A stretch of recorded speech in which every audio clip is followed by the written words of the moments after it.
గెలిచి ఒకే ఒక్క రోజైంది. టీడీపీ అరాచక పాలన మొదలైందనే చెప్పుకోవచ్చు. మరి ఇంత దారుణంగానా? ప్రజలు మిమ్మల్ని గెలిపించిందెందుకు? ప్రజాపాలన చేయాలని. అరే ఎంత రౌడీజం! మరీ అదంటారు చూడండి, సైకోలందరూ ఇప్పుడు బయటకొచ్చారనే చెప్పుకోవచ్చు. మామూలుగా కాదు, సైకోలంటే పెద్ద సైకోలనే చెప్పుకోవచ్చు. ఇంత దారుణంగా బరి తెగింపేందుకు గెలిచిన ఒక్క రోజుకే. రాజకీయాలు శాశ్వతం కాదు, అది గుర్తుపెట్టుకోండి ఫస్ట్ ఆఫ్ ఆల్. అరే పాపం ఏంది ఒక్క షాట్ కాదు, ఏలూరులో సంఘటన పాపం మాకు యువకుడు ఆత్మహత్య చేసుకున్నారు వీళ్ళు చేసిన దౌర్జన్యానికి, బెదిరింపులకి. సచివాలయం మీద పడి, సచివాలయం మీద ఉన్న బోర్డులన్నీ పగలగొట్టడం, సచివాలయంలో ఉన్న విగ్రహాలని ధ్వంసం చేయడము, కంప్యూటర్లు, కుర్చీలు మొత్తం ధ్వంసం చేయడము. పాపం నిన్న అతను ఆదిశేషు అని వాళ్ళ ఇంటికి వెళ్ళి కొడవళ్ళు తీసుకొని, ఎవరు లేని టైంలో ఒక మహిళలు ఉన్న టైంలో చూసుకొని వాళ్ళ మీద దాడి చేయడం ఎంత దారుణం!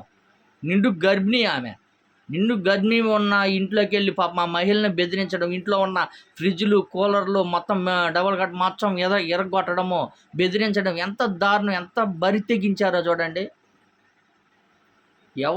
ఎవరు సైకోలు ఇప్పుడు అర్థమవుతుంది, ఎవరు సైకోలు అని. అరే ఎంత బరి తెగించారంటే చూడండి, మరి మామూలుగా కాదు. సచివాలయాలు ఉంటే ఏంది, గతంలో అన్నారు కదా మరి సైకోలు ఎవరు సైకోలు ఇప్పుడు అర్థమవుతుంది కదా. అసలు పోలీస్ వ్యవస్థ ఏమైపోయింది? మొన్నటిదాకా అనేవాళ్ళు కదా మీరు, పోలీస్ వ్యవస్థ ఏమైపోయింది, ఇది ప్రజాస్వామ్యం కాదా ఇది అని. ఇప్పుడు మీరు చేసేది ఏంది? ఎంత బరి తెగించారు.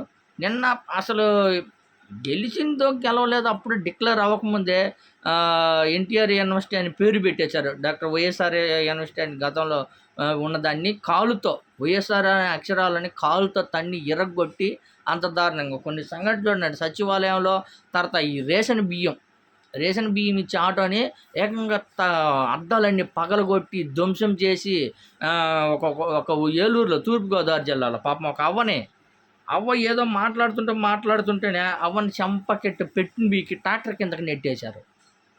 అరే ఎంత దారుణం రా సామె, మరీ ఎంత సైకోలు అనుకోలా. టీడీపీ పార్టీలో గెలిపించింది ఎందుకు? ప్రజలు గెలిచారు, ఎలా అయినా గెలిచినప్పుడు ప్రజాస్వామ్యంగా, ప్రజాబద్ధంగా దాన్ని నెరవేర్చాలి. అదే కానీ ఇలా రౌడీ మోకల్లాగా, సైకోల్లాగా తయారయ్యి పాపం ఇళ్ళ మీద పడి దౌర్జన్యం చేయడం ఎంతవరకు కరెక్ట్? ఒకసారి చూడండి, సచివాలయం దగ్గరికి పోతే సచివాలయంలోకి చూడండి ఎంత దారుణంగా కుర్చీలు ఎంత ఎరగొట్టారో మొత్తం చూడండి. కుర్చీలు, పేపర్, కంప్యూటర్స్ మొత్తం, రూములు మొత్తం ఏదైతే చూడండి ఎంత వీళ్ళని సైకోలు అనాలా మరి ఏమనాలా?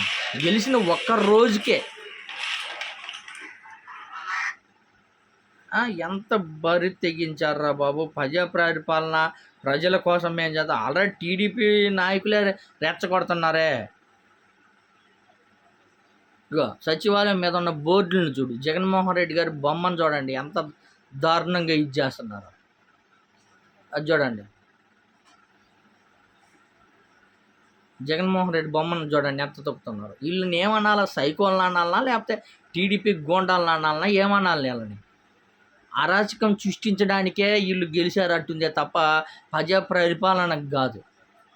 టీడీపీ గోండాలకి అరాచకం వీళ్ళని సైకోలు అంటారు, టీడీపీ గోండాలను సైకోలు అంటారు కదా. ఎవరిని పరిపాలన చేసే వాళ్ళని సైకోలు అన్నారు. మరి బరి తెగించారని చెప్పచ్చు.